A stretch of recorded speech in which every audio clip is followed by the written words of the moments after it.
Ave le peuple, ça chill ou quoi? Aujourd'hui dans Parlo Webtoon, c'est spécial auteur français, au programme de l'action et du foot. Avant de commencer, j'aimerais vous remercier, car vous êtes de plus en plus nombreux à me regarder. Je sais aussi que beaucoup d'entre vous sont des viewers réguliers, mais pas abonnés à ma chaîne.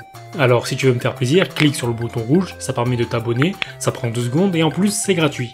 Une dernière chose, si mes vidéos vous plaisent, partagez-les en masse sur Facebook et Instagram, pour que je puisse gagner en visibilité. Et surtout, n'hésitez pas à vous exprimer dans l'espace commentaire, c'est fait pour ça. C'est y part. Et on commence avec Gradalis de Koshei. 24 chapitres sont pour le moment disponibles. Gradalis nous raconte l'histoire de Perceval, jeune homme naïf vivant coupé de la société avec sa mère. Il n'a pas vraiment connaissance du monde qui l'entoure. Un beau jour, il part chasser. Et il fait la rencontre d'un certain Merlin. Ce dernier lui parle vaguement de son destin, de son rôle à jouer. Et Perceval, Merlin, nous sommes bien dans un webtoon racontant le conte du Graal, certes, mais à la sauce Koshei. On suit donc l'aventure de Perceval en tant qu'écuyer.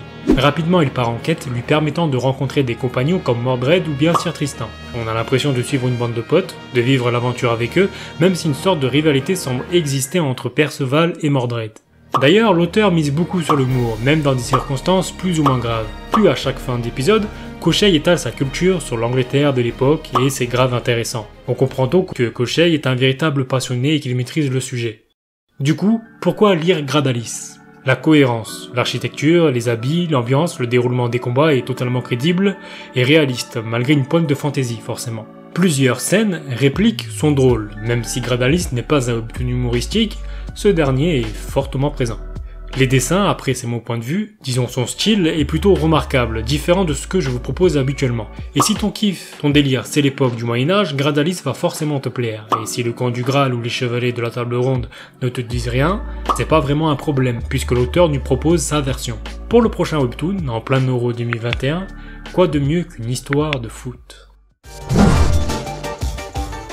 Ce webtoon est de Daniel Fernandez et Edmond Touriol, les dessins sont d'Albert Carreres. Z United existe aussi en manga. 13 chapitres sont actuellement disponibles pour la version webtoon. L'histoire commence lorsqu'un riche indien rachète les plus grands clubs de foot de Bordeaux afin de les fusionner. Le Metropolis FC devient alors un club regroupant les plus grands talents de la ville. Adrien, entraîneur des moins de 15, décide de créer l'équipe Z après un échange musclé entre lui et son supérieur. Adrien est du genre à transmettre son amour, sa passion du foot, tout en accordant une importance aux relations humaines. Son supérieur, lui, ne jure que par les résultats immédiats. Le challenge d'Adrien, c'est d'assembler une équipe de jeunes joueurs que personne ne veut en seulement 3 semaines sous le nom de l'équipe Z.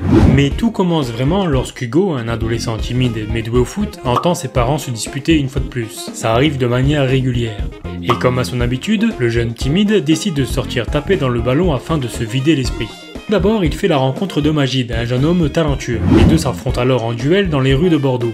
Gestes techniques, tacles, jongle, tout y passe. Puis par pure coïncidence, les deux jeunes passionnés de foot font la rencontre de la fille du riche ayant racheté tous les clubs de Bordeaux. Voyant là leur talent, elle leur proposa de venir à la sélection de l'équipe Z. Hugo et Magid sont bien sûr au rendez-vous, mais pas que. En effet, ils sont plusieurs à être présents. Adrien pose alors les règles d'entrée de jeu. À chaque fin d'entraînement, plusieurs joueurs seront éliminés en fonction de leur performance. Plusieurs épreuves seront donc mises en place, et crois-moi, elles sortent de l'ordinaire. Entre tondre la pelouse, ou via des votes par exemple. Du coup, pourquoi lire Z United? Ce webtoon est sympa à lire, en plus les chapitres sont longs par rapport à la majorité des webtoons. Lors des épreuves, les joueurs clés racontent leur passé à la manière d'un Olivier Tom. De plus, Z United respire l'expérience. En gros, les auteurs maîtrisent le sujet, le découpage des actions, l'enchaînement des péripéties, et donc la narration. Ils sont aussi auteurs de Zlatan Style et Banc de touche, 2 BD sur le football. Les gars sont de véritables passionnés de football, maîtrisant le sujet jusqu'au bout de leurs pieds. Et on termine avec Ravageur, qui est écrit et dessiné par Sian. 57 chapitres sont disponibles. C'est la première saison. L'auteur prépare actuellement une saison 2. Après la mort de sa mère, Yuan est adopté par le roi en personne. Sa défunte mère fut assassinée par une troupe de cavaliers rouges au visage masqué. Le lendemain du drame, Yuan fait la connaissance du roi et accepte d'être son fils adoptif. Cependant, la reine n'est pas du même avis, traitant ce gosse d'enfant de putain, car en fait, la mère de Yuan eut une relation avec le roi.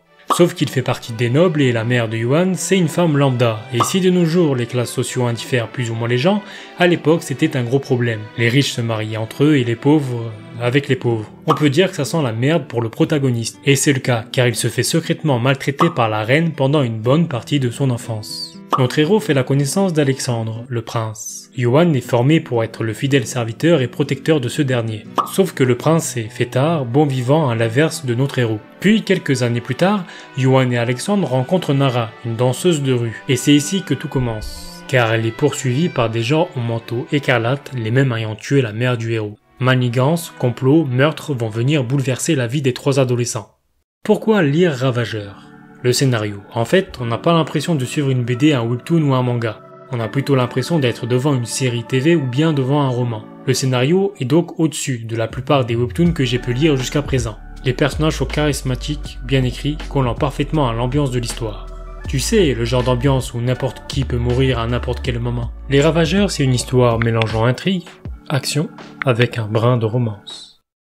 Et la vidéo se termine ici, en espérant qu'elle vous aura plu. Je vous dis à bientôt et surtout, portez-vous bien.